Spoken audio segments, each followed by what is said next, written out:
When you're organized, when you're clear on what you want and you're organized enough to go and get it, that's where the challenges come in if you don't have those things. And that's why you have stress. That's why you don't have time. That's why you're not profitable. So welcome to the podcast today. We have Khalil, and I'm going to take a stab at this last name. I know, in fairness, Khalil said you don't even have to say it, but Benalioulhaj, right? You got it, man. Close?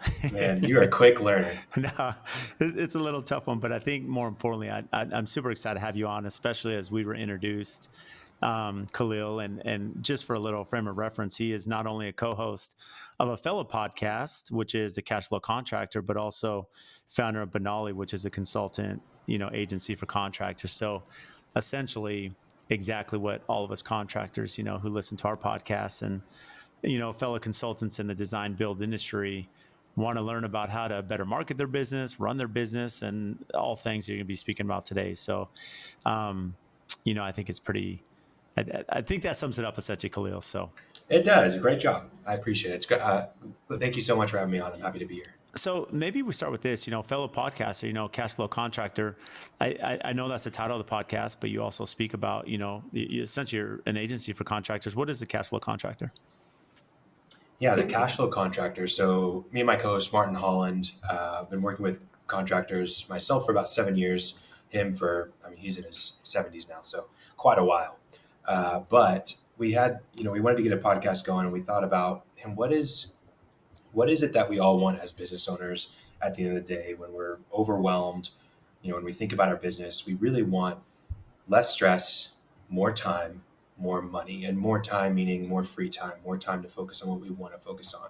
So that's kind of the essence of what we try to help contractors achieve through our podcast. We talk about topics and bring on guests that will ultimately help contractors have less stress, more time, and more money in their lives and in their business. So yeah, it's a great show.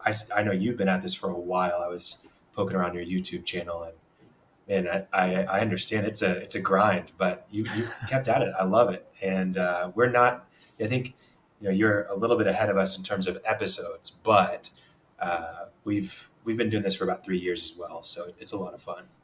Yeah, I think I'm coming up on 4-year anniversary, and I noticed on your episodes you're not far behind that, and it's interesting because when you speak about the consistency, that's probably a huge part I think for you, Khalil. I could imagine what's aligned with you and your success, and especially the success of the show. Consistency is tough, and what's interesting is when you speak about what you're trying to do for contractor, when you think about balance and time and profitability, Yeah. I think most people listening be like kind of oxymoron for contractors, right? To say we could be profitable and have time. Um, with all the challenges we have as builders, what are you seeing as a common theme that most builders are struggling with? Well, those three things really do summarize it in many ways, but a lot of times, man, I think it really boils down to organization. When you're organized, when you're clear on what you want, and you're organized enough to go and get it, that's where the challenges come in if you don't have those things, and that's why you have stress. That's why you don't have time. That's why you're not profitable, and you're running up against so many obstacles. Is because the organization of your business is just struggling a little bit, and it's no wonder why it is that way. Because if I'm going to be a brain surgeon, I'm going to go to university for 4 years, then I'm going to get into medical school, then I'm going to do my fellowship, all to learn really how to do 3 or 4 different surgeries on the brain. And that's what I'm going to do for the rest of my life. But I go and I start a business because I've been working as a construction professional for 10 years. And I say, you know what? I'm going to go out on my own. Well, overnight, now I could go and get 10 different degrees in business, whether it was accounting or finance or management, whatever it is, and still not be equipped to run my business the way it is. There are just never ending fires to put out. And I think that's why it's so difficult to be organized in your business, is because you don't know how to deal with the people problems, and you don't know how to deal with the accounting issues, and you don't know how to read books, and you don't know how to set up the technology inside your company. It's just never ending, the list of things that you have to do. So I would say that it boils down to staying organized. And really, I think the one thing that I think, a habit that someone can have as a professional in the construction industry, as a business owner in the construction industry, is to fire yourself. Just the simple concept of finding someone that can take over the responsibilities that you have, that you trust, And that's not necessarily just abdicating and just, hey, go and do this for me, but learning enough to be dangerous yourself in something, and then firing yourself from that position and finding someone who can really be an expert at it and do it for you. Whether that's having an employee full time, or that's finding a really trusted outsourced partner that can do it for you. So really, the biggest challenge I see people have is not being organized, and that comes from trying to do everything themselves. I mean, what what is the stereotype of a contractor? Just someone who doesn't communicate well, someone that you can't get in touch with, and that's because they're not organized most of the time. It's really valuable insight. I mean, as you're speaking about the Khalil, you know, I've seen our business change, right? Last 11 years that we've been in business, my company.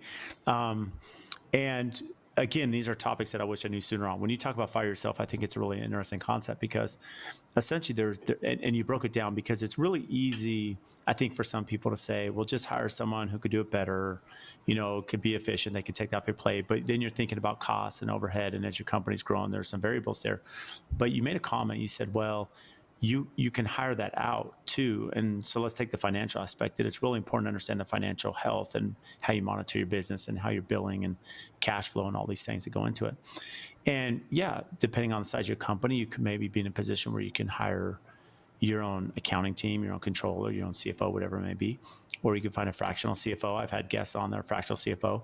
And so essentially you can hire a same level of sophistication, but essentially by doing this, it's going to help with some of the overhead, but you're having the consulting side of it, which is something you offer, Khalil. But more importantly, again, that time back, and now that time could lead to efficiencies and personal time, or, essentially focusing on the business. Yeah, absolutely. More time to work on the business rather than just in it. So when you're seeing small companies, because I think what's pretty tough, it's a low barrier to entry, as you mentioned, in construction. So unlike law school or, medical school, you're going to be going to school in your profession. And they, in fairness, still, I know some doctors is still challenged with running their office and Yeah, running the organization. clinic. Yeah, Yeah, because the reality is you're in school for your specialty, and now you got to figure out all the business admin side of it, the customer service that you're mentioning, the bedside right. manner, all these things. Regardless, they've been in school long enough. There's probably some other resources they've had. For us as contractors, you come in low hanging fruit, low barrier to entry.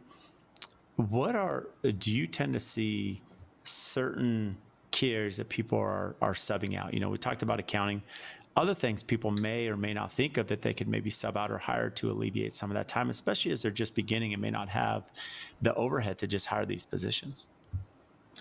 Yeah, I mean, I can't tell you how many people I've seen have, oh, my friend does this, or my niece helps me with my social media or whatever it is. And that's great. I mean, ultimately, you should be, when you get started, get work, do it really well, make sure you're making a profit on that work, but go and get some work, right? But ultimately, I think probably some of the most common things that I see outsourced are insurance and accounting, first and foremost, because they don't know how to do it. They go and they find an insurance agent who can help them with getting insurance on their business, their vehicles, their equipment, maybe anything like that. They also find a tax accountant to do their taxes. But they really, if you can find someone to do your books and do it really well, that can help you make so much. Some of the most important decisions you'll make day to day in your business. Someone who can help you understand if you're actually profitable, if you're actually going to make money on this job that you bid, and you're so excited because it's the biggest job you'll ever do, but you're actually losing money on. Those are the things that I think are really valuable. Having a great bookkeeper. I think having a business coach can be extremely helpful when you're getting started out as well. Just someone who understands the landscape, knows the lay of the land. The analogy that I love is finding someone who has gone up the mountain and come back down and takes people up the mountain all the time. If you're going to go and climb Everest, you're not going alone. You're going to find a Sherpa, and they're not going to climb for you, right? You still got to take the hard steps, but they're going to know when the path looks good, when it doesn't, and how to get there, when you need to take breaks, when you need to eat, sleep, et cetera, et cetera. So having a business coach is a hugely valuable thing that you're essentially outsourcing the guiding part of your business. And it's not really fully outsourcing, it's someone helping you carry you along. Um, I think from a marketing perspective, I do see a lot of ad agencies take over, a lot of pay-per-click campaigns, maybe social media, things like that. And I think that can be valuable to an extent.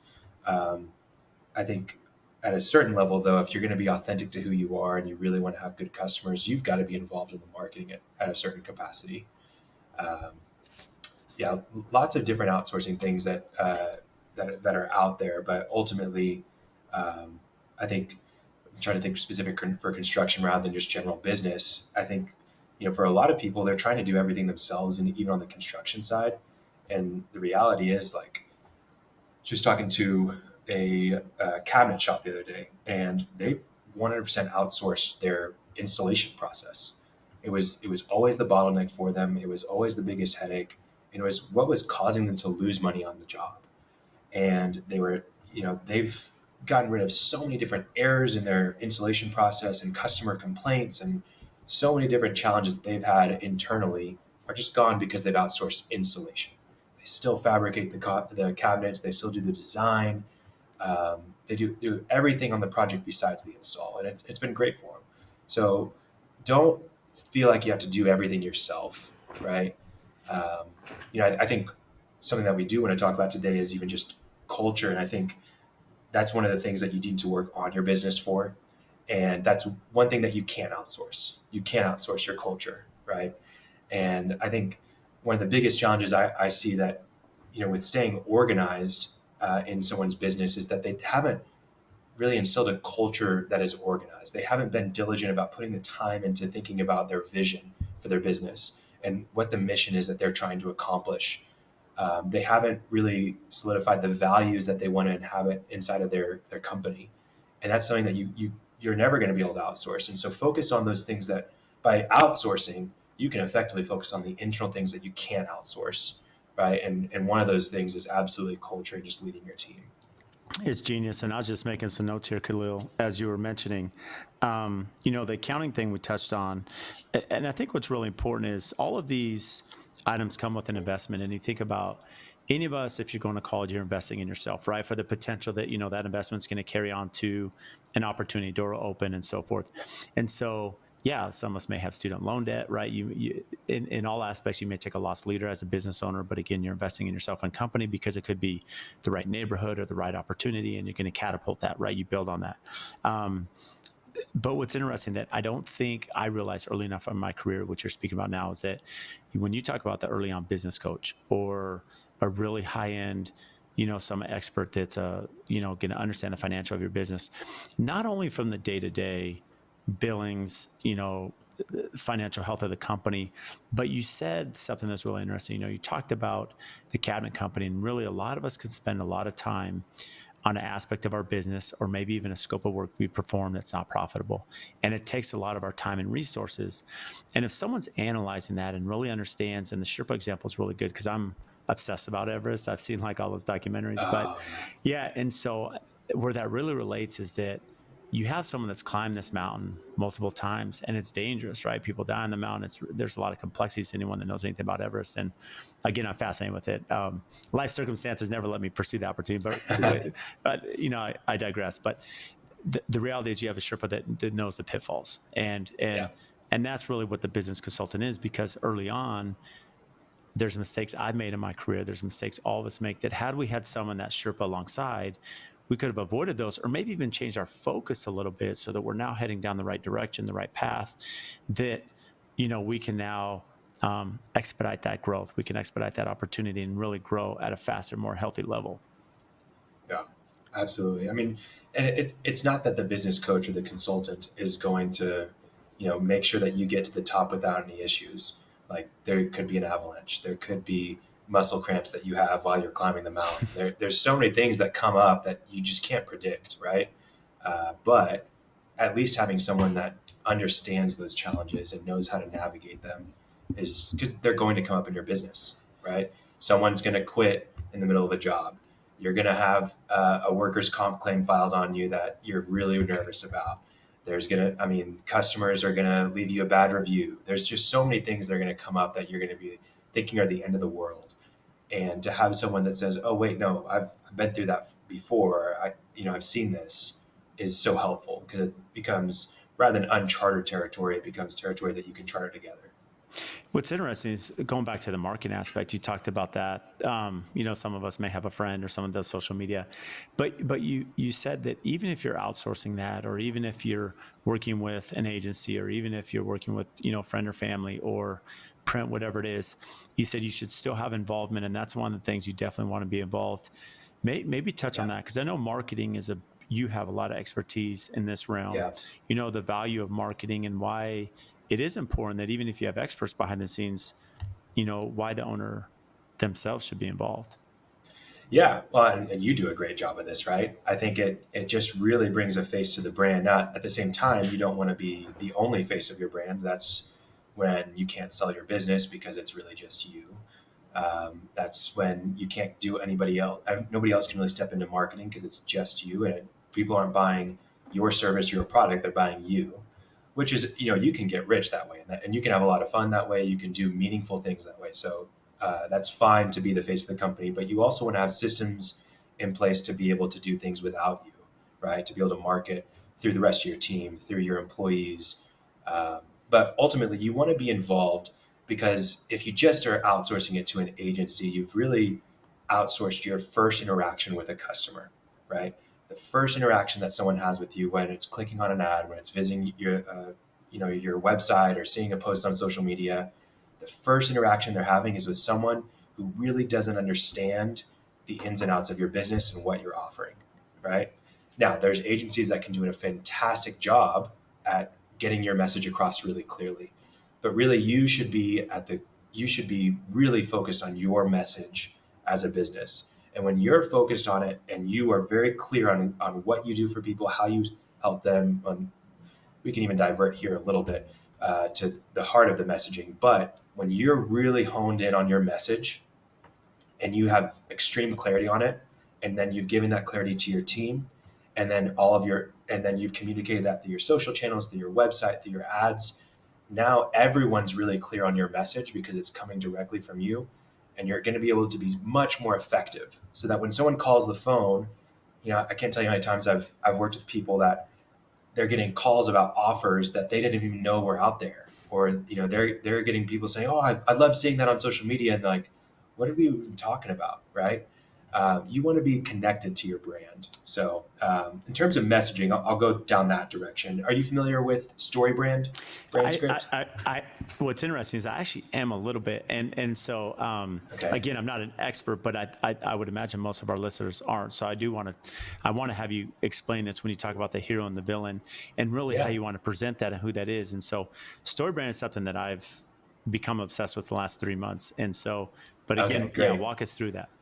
Man, it is one of the most powerful messaging tools, not just for marketing your company, but I just used it for hiring an executive assistant, and we can go down that maybe later. But basically, the entire process of the story brand is it's written by an author who wrote a book called Blue Like Jazz. That's a really great book. It has nothing to do with business, but he was an author, and then he started realizing that, oh wow, like I'm telling a story here. Brands need to be telling stories. They need a story that really resonates with people, that can become a bestseller. And the problem with brands is that they try to be the hero in the story. And the hero in the story always has problems. The hero in the story a lot of times has no idea what to do and isn't disciplined, or has some pitfall. And in a story, you really want to be the guide, not the hero. Your customer is the hero. And if you think about it, our customers every single day are in their head. They have their own goals, they have their own objectives, and they have obstacles and challenges and needs and desires and dreams. That's what they're thinking about every day. They're not thinking about our brands. What we can do as a brand, as a company, is join their story. They're the hero.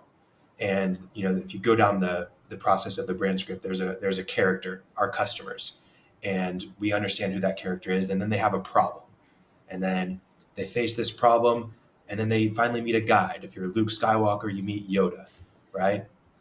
And then when they meet the guide gives them a plan, and then the guide calls them to action, says you can do this, right? And then they take action so that they can achieve success, and then they avoid failure. And throughout that process, they're transformed into the hero that we've always wanted them to be. the script of every single movie. Well, we should be doing that for our customers. We have customers out there who have problems or they have opportunities ahead of them. And we can be that guide who gives them a plan and calls them to action so that they can achieve success, avoid failure, and be transformed into who they want to be, right? And that's the problem with messaging for most companies is that that's not how they approach it. They're approaching it and they're thinking, oh, well, we've been in business for 70 years. Work with us. That's not really giving me a reason. That's not helping me solve my problems. It's you're talking about you. Oh, we offer the best service. We are an honest team. We communicate better than anyone. And those are good things. I'm not saying they're bad, but that's just not at the top of your customers' minds. Your customer wants to know how I can get, my sink fixed, how I can, add on to my home, whatever it is that you're doing in the construction trade. Your customers have problems and opportunities ahead of them.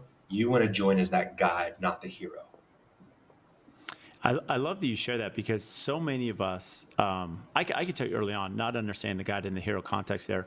And essentially just goes back to the Sherpa analogy, right? Like you want to be the Mm-hmm. guide carrying through, and essentially with your clients the same way. So many of us try to be the hero, but as you mentioned, any story which all of us can relate to, the heroes having issues and problems. You don't want to be don't want to having issues. If I'm the builder of choice, I don't want to be saying I have these issues. You want the client's the hero, you're the guide, walk them through this. Maybe speak to the villain. Who is the villain? As people start thinking about these different players, how can they start building that story brand to now solve and create the client as the hero? Yeah, absolutely. So every story has a good villain, right? Darth Vader or Mufasa or whatever it is, right? Or Scar, not Mufasa. Yeah. Anyways, there's always a villain in a story, and that's always part of it. And the villain isn't always a character per se, right? Especially as you're dealing with customers, they don't necessarily have a neighbor who's their enemy that they're trying to look better than when they build their house or whatever. Maybe that is the case. There's a real person out there, but a lot of times it's wasted time, or it's poor management, or it's you know something that doesn't work in the house, like just a bad process. Like for example, Uber would say that the villain is waiting on a ride, right? So now, as Uber, you don't have to wait on a ride. We come to you, right? Or having to walk to the bus station would be the villain, right? That long walk. And so figuring out what your customer is trying to avoid and the pains that they have in your life, and identifying those really clearly as villains, understanding that can really change the way you market to customers. Because now when someone visits your website, you're not talking about how long you've been in business or these, imaginary or invisible words like integrity and honesty and timely. Now you can really identify the pains and you can address those head on. And now the villain is on your website, but then you also have what it could be, how you can help them overcome that villain, right? And it's just a different way of approaching your marketing. And it's not just on your marketing, it's also, you can use this. We talked about, vision and values. You can use it for your vision for your company and getting to recruit people. Now, if you're talking from a story brand script, not just to your customers, but to your future employees and your team, you're getting them involved in a story. And stories are powerful. When you have a narrative behind you, it causes you to feel energized and to have purpose and to be motivated in what you're doing. And people want to work for companies that have clarity around what they're trying to do, what their mission is. And so when you can build out, something that we do for a lot of companies is that we'll build out brand scripts for so many different things they do. A brand script is really just a process of doing the story brand methodology, of nailing down that messaging of who we are as a guide, what plan we have that we can call people to action, et cetera, et cetera, et cetera. But we build out that story through a brand script, and we do it for things like their overall company. We do it for specific services they offer. We do it for roles that they're hiring in. Anytime we're thinking about doing something as an initiative, like hiring someone or implementing a new process or whatever it is, doing a brand script for it really gets us clear on why we're doing it, how we're going to do it, and making it in a way that we can communicate it effectively to the team and get buy-in. So it's a really powerful thing, and understanding your villains and the villains of your customers will really change the way that you approach talking to them about your company and the work you do. It's interesting you bring this up because as I apply that to us, right, we understand the pain points of our customer, and if we can solve those, essentially that's really how you're going to build your brand and what's going to attract clientele to you. You mentioned early on that with story branding, you use that to hire an executive assistant. Yeah. And this kind of ties back to company culture hiring. It's one thing to take the story branding to how we're setting apart our business and marketing that to the public, right, and potential customer. Internalizing it internally for company culture and hiring a position, how how did you correlate those or make that messaging important to make sure you had the right person? Well, I think a lot of times as the business owner, we're the guide, right? We're the one that needs to lead the team and get us to achieve success. But sometimes we do need to be the hero that has pitfalls, that has challenges, and needs someone to come alongside them and give them a plan. And so, when you're looking for an executive assistant or someone that's going to be really close to you, you got to realize that really they're going to be the guide more or less. Like they need to be telling you, hey, you said you wanted to do this, let's do it, right? Like holding me accountable to be on time to meetings, to get things done that I said I wanted to get done, to you know get responses back quickly. That's what an executive assistant's for. And so with that position, I actually put myself as the hero that has a big problem and that needs someone to come alongside. Now, obviously, I've got to direct them more or less about this is what I want to accomplish, all that kind of stuff. But by bringing in that by flipping that script a little bit and making myself the one that had a problem, it really helped getting clarity for myself on what I really needed. Like a lot of times, I think the challenges of hiring are that we hire someone, but we don't give them a lot of direction, and we actually don't have systems in place to train them on, and so we end up getting upset with them because they're not doing enough, or it's not as good as I can do it, or whatever it is.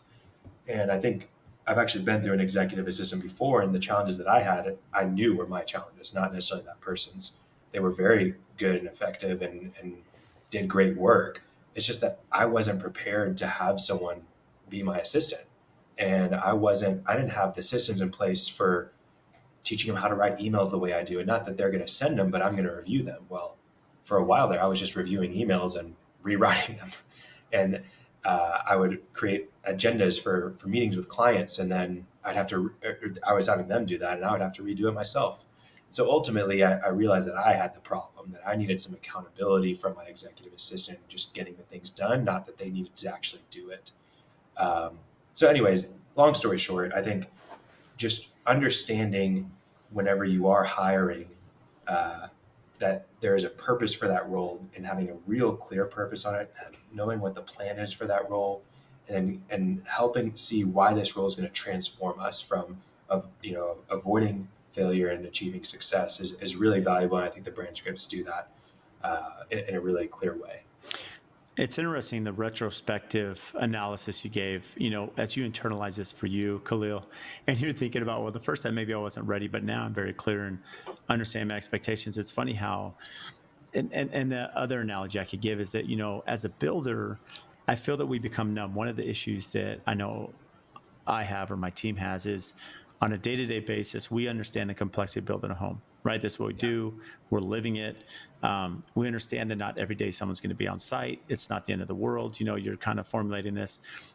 But a client, our hero, these problems that come up have no Yeah. idea what's in front of them, the road ahead, us as the guide.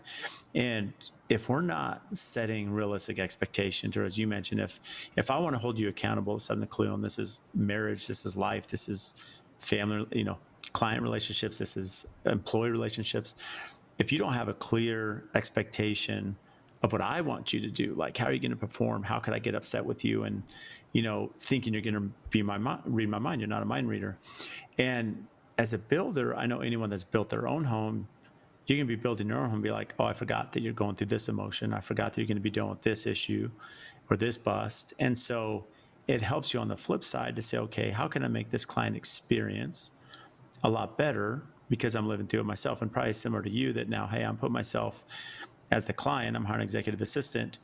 If I'm very clear, now the person you're going to bring in not only understands what you expect of them, but I can only imagine that has an impact on company culture too, because they now understand clearly what you want. They understand what you want. They understand the direction. They understand what transformation looks like. They understand what success looks like and what failure looks like. Like, just even defining what success is and what failure is something that not enough companies do when it comes to hiring. Like, when you think of you're bringing this person, have you defined what success looks like for that role? And then, even more importantly, have you defined what failure looks like for that role? Because if you're, dealing with a lot of turnover in your company, have you defined what failure really is for a role? Because if you do that, now it's really clear when you should make a decision around promoting, around firing, um, and those things are happening every single day in companies, and it's just going off of a hunch or a gut feeling. And gut feelings are great; our instincts are important, but at the same time, let's have something that's really clear for the individual as well. That's not just a gut feeling. That's, hey, remember whenever we hired you, we said that this would be failure. Well, this is what's happening. So we're going to let you go. Right. Well, I think what's really hard as a business owner is there's steps here to understand marketing strategy. There's steps to the story branding. There's steps to expectations and systems and directives. Leading your team, though, can be really challenging. That's, some people are innate. They're good leaders. Yeah. It's funny. I'm a big sports guy. And, you know, so Jimmy Johnson, or right? Why am I having a brain lapse? Who's the coach of the Cowboys, right? In the '90s, Yeah. coached by Yeah. Eli, Yeah. and he said leadership's different. Some people are really quiet, some people are really loud, but you know a leader when you see it, right? And on the football field, Yeah. people are different leaders, and so how? What do you recommend for someone trying to lead a team? Because that's where even outside these common practices, other points of advice that you'd have. Yeah. I like to coach soccer in the springs at a high school that I volunteer at, and it's always a blast. And I think if I had to boil down leadership into a couple things, it would be walking the walk. Like, you've got to really live out the values that you want to see in others. So if you want people to show up on time, you need to show up on time. If you want people to be upfront in their communication, then you need to be upfront. So walk the walk, but then put in the time. Like, the currency of leadership is time.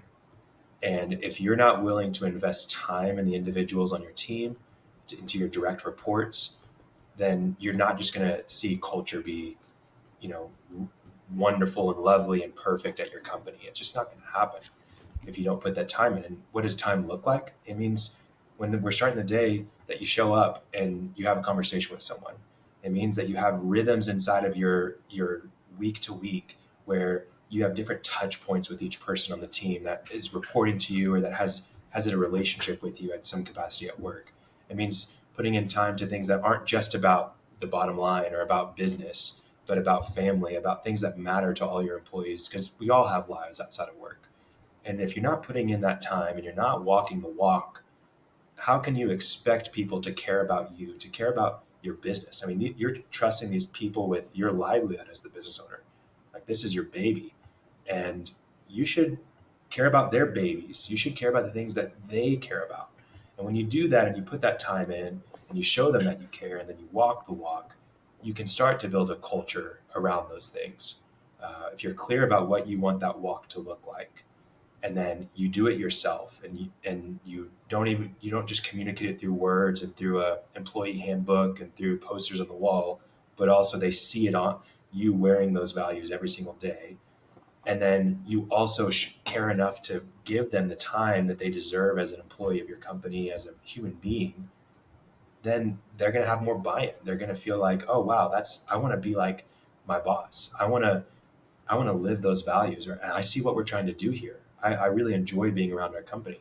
So, anyways, it's not having ping pong tables and cookouts all the time. All those things, having a cookout is great with the family, invite everybody. That's great, but that's not going to solve your culture problem.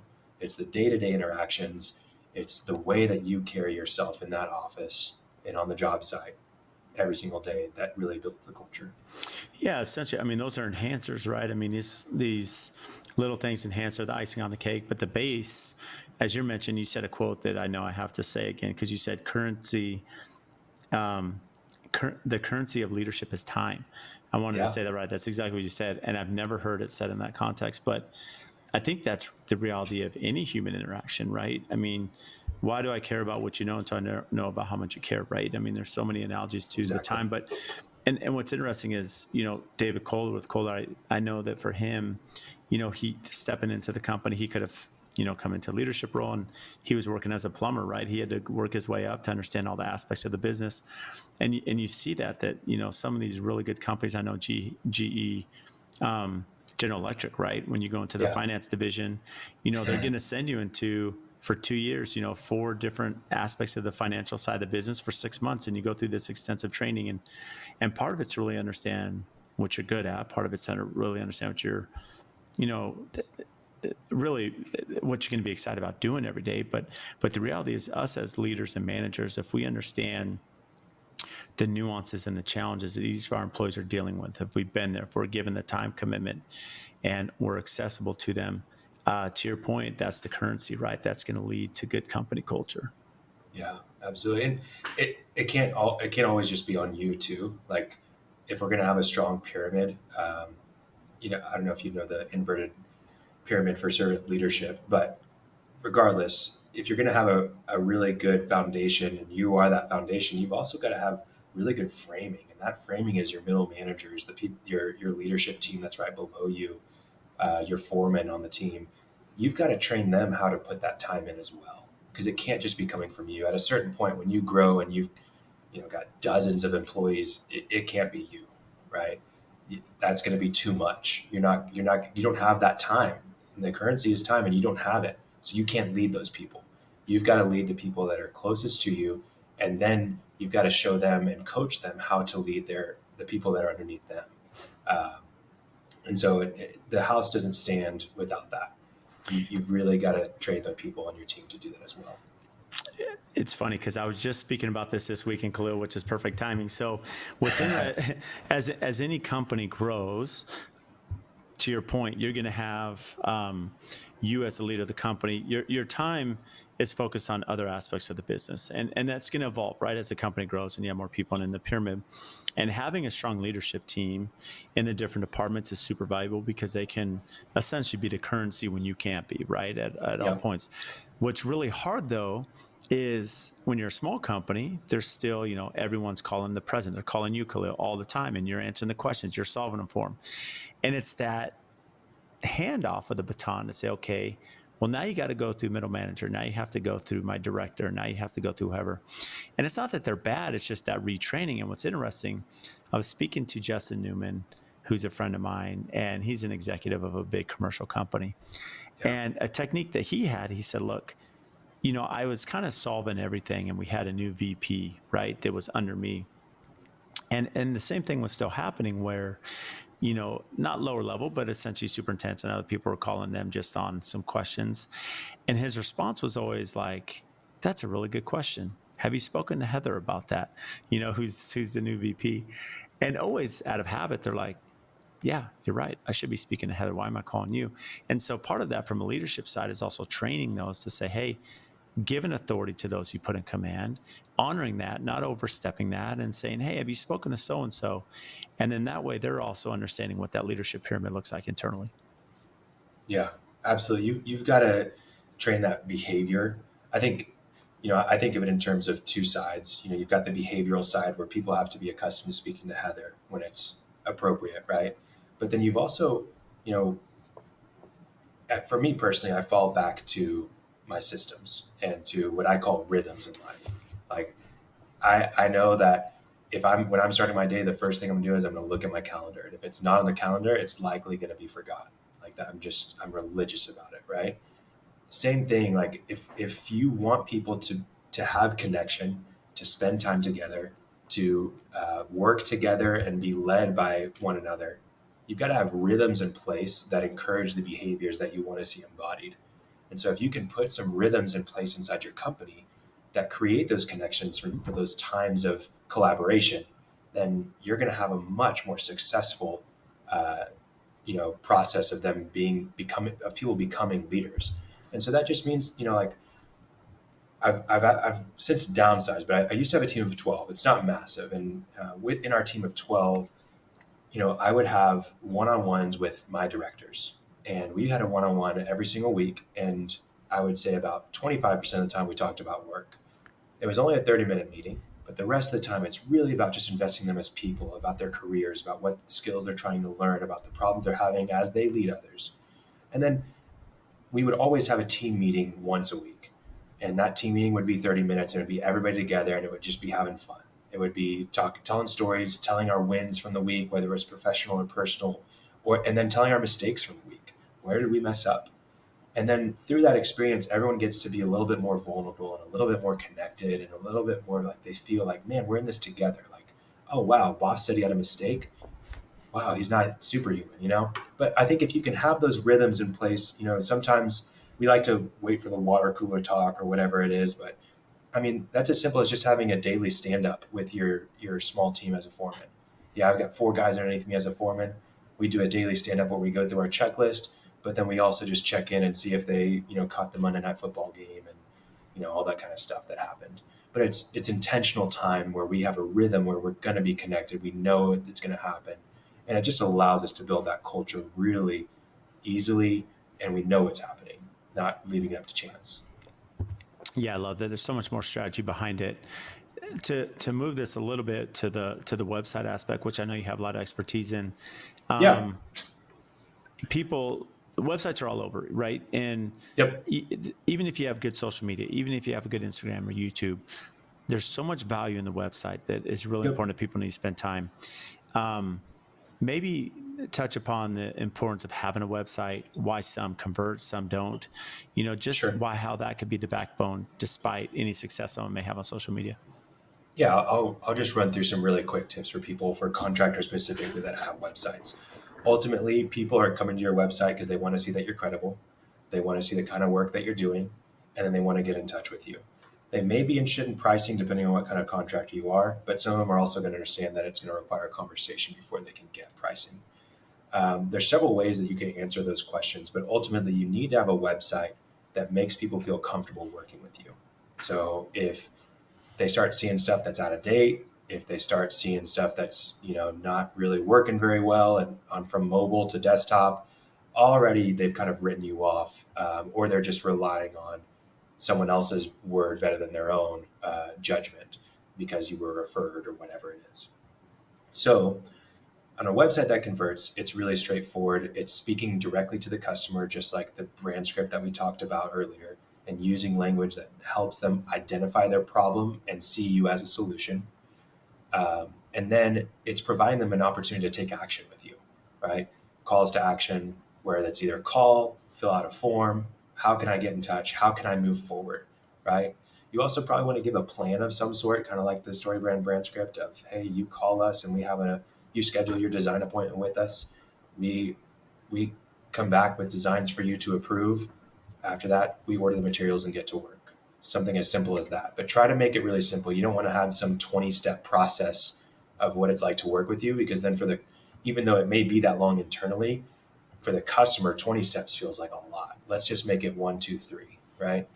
Um, then really, I think the problem with a lot of contractors and their website that I see is, they think that maybe SEO is the most important thing. And in terms of a local business, showing up on Google My Business, that is really important. But they start writing all these blog articles and they start posting all this content on their website. And they have this mentality of like, if you build it, they will come. And the problem is that no one's spending time on your website. Like, that's just the reality of it. Like, they're logging into Facebook every day, or they're logging into TikTok or Twitter or Instagram. That's where they go and they spend time. And so with a website, you want to have enough for your website to convert, meaning here's how you can work with us, here's our work, and get in touch. Just have it really straight and simple.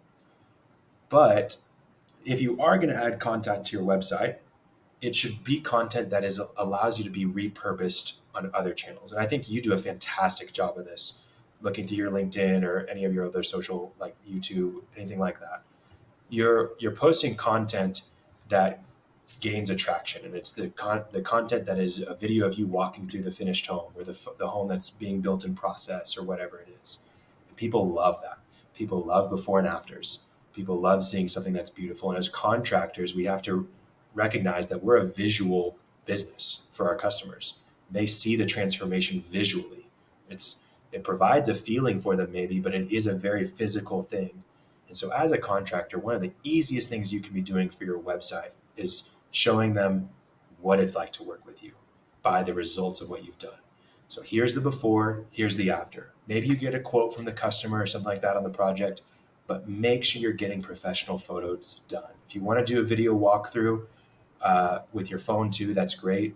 But for your website, it should be professional. Now, on the social media side, it doesn't have to be professional. It can be your iPhone, but you have the professional that you can then use on social media as well. So now when I come to your website, I look at you, you've got messaging that it sounds so great. It's exactly what I've been dealing with. You sound like the perfect guide. I can see all this work that you've done too, and it looks really sharp. It's professionally done. And then I know exactly how to take action with you. It's really clear. I can fill out this form, or I can call this number, and this is who I'm going to talk to, and this is what the process is that we're going to go through. But if I have any reservations, I'm like, well, let me check them out on social media. Now I see they're doing they have all those jobs that I saw on the website. I'm getting to see them doing the walkthrough, 30 days in, 60 days in, 90 days in, and it looks fantastic. And people are liking it and commenting, and there's some traction there. Wow, okay, I'm going to fill out that form, or I'm going to give them a call. So, end of the day, make sure that you are providing a really clean website that is mobile responsive, all those things. Make sure that your content on your website is very professional more than anything. You don't need a ton of it. You don't need 20 projects on there. Have 3 great projects that you got professionally photographed. And then have a really clear call to action with a plan in place of how they can work with you. And then link out to your social medias, and that's where you can do more of the day-to-day stuff if you want as well. So that's just kind of in a nutshell of how I would create a website that converts. And it doesn't have to have all the content in the world on it. Save that for social media where people actually spend time. That it's just so valuable. I think, especially as things have evolved, especially with social media. To what you're saying, Khalil, I mean, the call to action, the guide, you're really setting that up on the website, the professionalism. I think something that's really important, the mobile response that I know early on, and that's something I'm actually reworking our website right now. That's a big part of it because, a lot of us may look at the website as how it's viewed on a desktop or a laptop, but the Right. reality is 90% of us are on a Oh, it's phone. all on the phone. Yeah. Yeah, so speak to just how important that is to make sure that there is that call to action, make sure that it's clear and concise, and especially you mentioned the photos, maybe less video so it loads quicker. Yep. How all that plays a role just in having a very efficient site. Yeah. I mean, I talk to people all the time that are like, oh, we want this video on there. We want it playing in the background. And I mean, hey, that can work. It's fine. But ultimately, you're going for something that's going to load fast, something that's going to be a really quick, easy experience. If you think about it, most people that visit your website are probably coming from somewhere else. They're not typing in, unless you're a really strong company that people know about and you're a brand name that people recognize. But that's not most contractors. For most contractors, someone's clicking a link to go to your site. Maybe it's from a text message. Maybe it's from a social ad. Maybe it's a social post. Maybe it's in an email. But someone's almost always going to click a link and go to you. Or maybe you do show up on the search.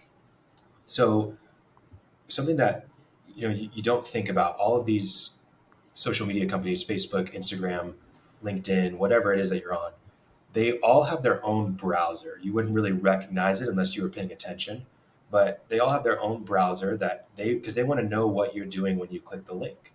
If you're leaving LinkedIn, they want to know, okay, well, they left LinkedIn, what do they do? And so that it pops up the browser inside of LinkedIn and goes to the website. Well, every browser is different. And Facebook's browser is different than LinkedIn's, than Twitter's, et cetera, et cetera. You need to actually check the responsiveness in all of those browsers, not just the Safari that they use on their iPhone or the Chrome they use on their Android, but all of those different ones, because a lot of times you've adjusted the responsiveness for mobile and it looks great whenever you're in Chrome, but then everyone's pulling up your page from Facebook and it actually looks really wonky. And now they don't want to work with you. So you got to think about some of those things.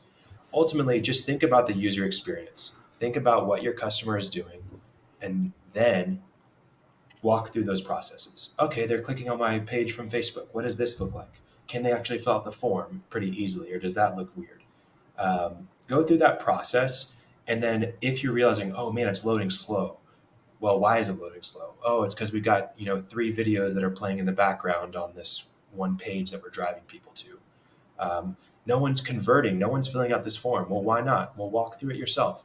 Oh, it's because it's all the way at the bottom of this page, and this page is really, really long. They're just not even seeing it, right? I've lost them because they've had to scroll too much. So those are all little examples, but at the end of the day, think about the user experience and just see what would someone have to go through to actually work with me, and that'll help you optimize a little bit better.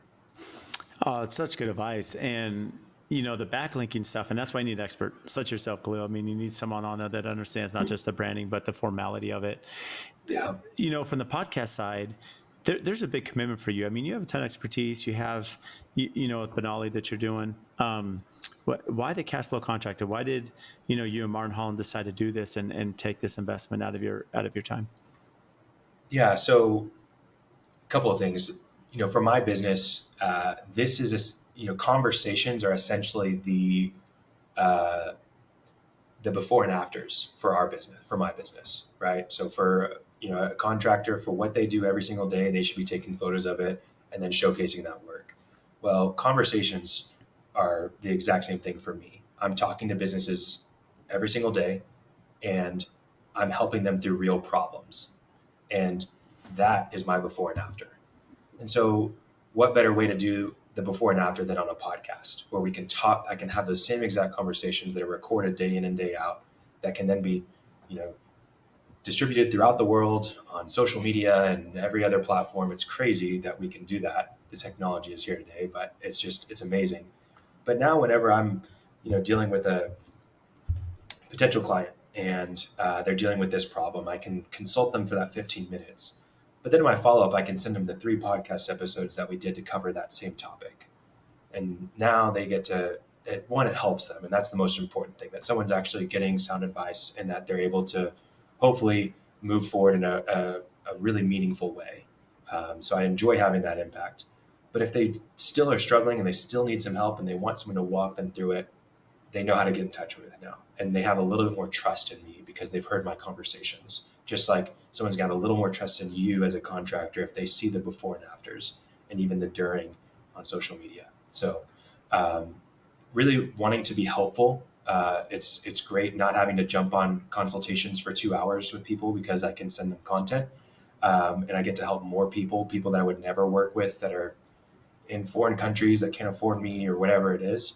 But then also it's a really fun thing too. I enjoy having these conversations. I'm always learning, having guests on just like yourself. It's fascinating, and growing your network. It's great.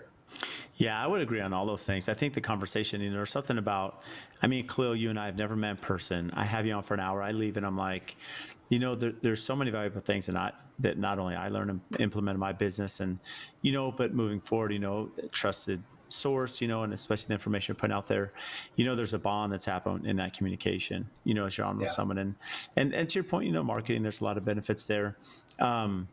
With all the time commitments you have, the consulting, the business, the podcast, Yeah. free time stuff. So what do you do for fun? Oh man. Well, I've got a young family. I'm not at your level. I think you've got 6 kids. Is that right? Yeah, that's impressive. You knew We're, that, but yeah, we're still getting started. We've got a 2-year-old daughter, and then hopefully more coming. So we're trying right now, and yeah, we just got back from spending a month in Morocco. That's where my family's from originally. awesome. So that was a really great trip. My daughter's first time to go, and that's where my father lives, and got to see him. So, but yeah, I coach soccer in the springs, in the evenings. That's something that I really love to do. Play collegiate soccer, and still get on the field every once in a while to play, but mainly do it as a coach now. Um, and then yeah, I love to cycle, run, stay fit. Played pickleball last night. I don't know if you've gotten into Oh yeah, pickleball at all, that's a but huge man, thing here in Phoenix. I'm building them all the time. yeah, it's fun, man. Always enjoy it. It's packed too. Like it's funny enough, the place I just went to, they got rid of all of their tennis courts and just Yeah, put I know. pickleball in. It's Yeah. crazy. I'd be upset if I mean, I play tennis too, actually, every Friday, but yeah, I'd be upset if I was a real tennis player that could actually do some damage, and they took away my court. Anyways, that's a little bit about me. I enjoy having fun. Little thing I do. I host another podcast that's just me. It's called Let's Go for a Walk, where I just kind of talk about life lessons. And I am literally on a walk, so you hear cars and birds and dogs and lawnmowers, but just talk about life lessons I'm learning. And the goal for that is really, a way to document conversations and maybe share with my family. Um, I'm only going to be in this season of life once. Yeah. And so I want to be able to document that. And then, my daughter can listen to that in 15 years maybe. And whoa, dad was dealing with the same thing I'm dealing with, whatever. So, yeah. Well, wise beyond your years. There's definitely a legacy you're leaving, for the Thanks, rest of us, man. Khalil. We can't thank you enough for that. And for those listening, upcoming and exciting, and where can they find you? Yeah. So, upcoming, man, we're just working on more productized services for contractors, things that are a little bit more accessible. Trying to build out a library of content that contractors can do it yourself with. If you wanted to build a website, if you wanted to run a social media campaign or whatever, something you can go and do yourself. Then more of like a premium content model as well, where you can maybe take a course on it and really become more of an expert in one of those things to then do it for your company, maybe even train an employee on. And then we'll still have what we currently do is more that done for you service in setting up your messaging, identifying, what channels you want to be working on as a company to drive business and to market your company. Going in and creating a website, going in and implementing a CRM or any other software inside your company. Um, that's kind of what we do. You can find us at Banali.com, Benali.com. You'll see our primary offering there is a growth foundation for your business online. Um, and then you can find us on the cashflowcontractor.com or just search Cashflow Contractor on wherever you listen to podcasts, YouTube, Spotify, Apple, whatever it is, and you'll find us there. Well, Khalil, you've been amazing. Thanks for sharing everything you did today. We'll make sure I have those links in our show notes here, and appreciate you. Absolutely. Appreciate you. Thanks. If you get value from the show, please support us by giving a 5-star rating and review on whatever platform you listen to. And I also have a favor to ask. We've had some incredible guests that come on and share their wisdom, their knowledge about their business. So if you have friends or family members that could benefit from those episodes, please share it with them, as well as any other business owners that you're networking with that could get value from the podcast or certain episodes. Please share those as well. Again, subscribe, make sure you're following any questions that you have, topics. We've had listeners reach out about certain guests that we should have on the show. Again, brad.l@aftconstruction.com. Email me for topics to address, guests that we should have on, and even if you think you'd be a great guest for the show. So again, thank you for all your support, and we'll see you next time.